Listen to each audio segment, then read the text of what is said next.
Mabuhay, or in Kapampangan, luwid kayo. Today's question is, Kuya Kirby, who was Lorena Barros? Maria Lorena Morelos Barros, also known by her nickname Lori, was born on March 18, 1948, and she was an activist, best known for being an icon of modern Filipina feminism. She was also well known as a prolific writer, publishing poems and essays in various publications. Her own mother, Alicia Morelos, was a guerrilla warrior. Alicia was part of the Hukbalahap movement, a guerrilla army fighting for the liberation of the Philippines in World War II. And Alicia herself was the granddaughter of a Katipunero who fought in the revolution for Philippine independence back in the late 1890s. Now back to Lorena Barros, Lori attended the University of the Philippines Diliman to study anthropology. And at first, her mom insisted that she study to become a doctor or even a chemist. But Lori resisted and she persisted in her passions. And she was quoted saying, "You cannot really take up the present without going to the past." Lori was a very bright young student who was also a rebel at heart. Her activism grew stronger after spending time in the countryside of the Philippines. It grew stronger after immersing herself amongst the people. As a student, she fought against the rising cost of education. She fought to support workers on strike. She fought against police brutality and against the atrocities of the Vietnam War. By 1970, she became the founding chairperson of the all-women's group Makibaka, or the Malayang Kilusan ng Bagong Kababaihan, a militant grassroots women's organization that quickly spread across the country with membership from all walks of life.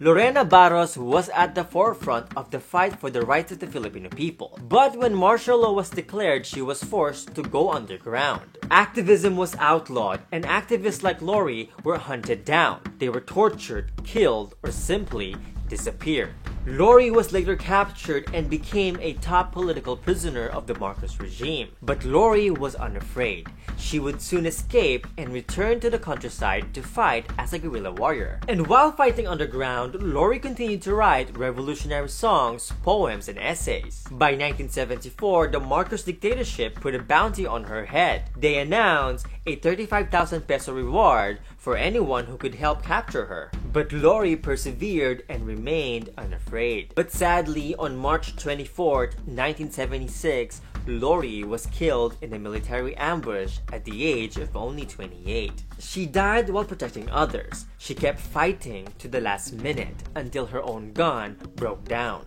Lorena Barros was known as a gentle warrior, a warrior who died fighting for the rights of the Filipino people, fighting against imperialism and against the growing tyranny of the Marcos dictatorship. She died fighting the struggle to liberate the people from all forms of injustices, from all forms of oppression and exploitation. She dedicated her life in the service of the people, in taking actions, concrete actions towards peace and justice in our communities. She died at a young age, but her legacy lives on. Countless poems, songs, essays, and plays are still being written in her honor. And more importantly, countless women back at home in the Philippines and abroad across the seas are continuing the struggle for what she stood for. But what exactly did she stand for? Let's learn more from her own words. Lorena wrote and said, "The new woman, the new Filipina, is first and foremost a militant.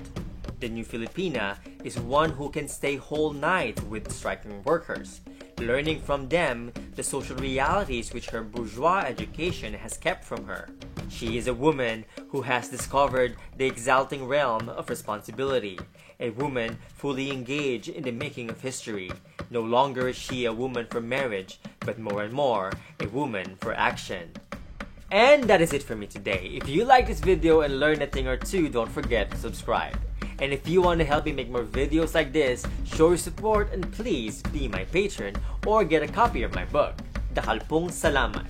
See you next time, or in Tagalog kita kits and in Kapampangan, Mikitix.